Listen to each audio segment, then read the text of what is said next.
Good morning and welcome to Daily Trendcast. It's Friday, October 31st, 2025, and a happy Halloween to all our listeners.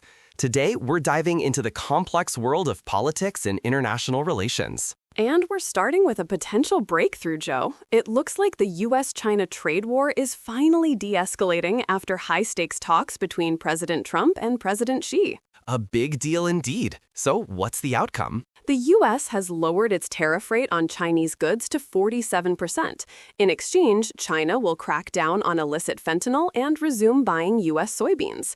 The impact is a glimmer of stability for anxious global markets. A fascinating strategic move, much like the U.S. extending a sanctions waiver for India's Chabahar Port in Iran. Exactly. This waiver, extended until early 2026, is crucial.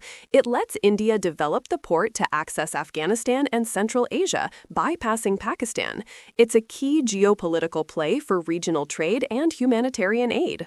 On a much more somber note, the UN has condemned a horrific attack in Sudan. Truly devastating. Paramilitary forces reportedly killed over 460 people at the last functioning hospital in El Fasher, North Darfur.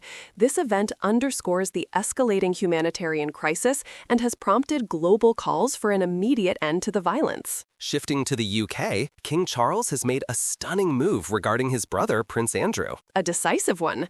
Over Andrew's ties to Jeffrey Epstein, the king has stripped him of his royal titles. He's no longer a prince and is now just Andrew Mountbatten Windsor, a dramatic fall from grace to protect the monarchy. And finally, a fragile ceasefire in Gaza appears to be broken. Sadly, yes. Renewed Israeli attacks have killed at least 24 Palestinians across the Strip.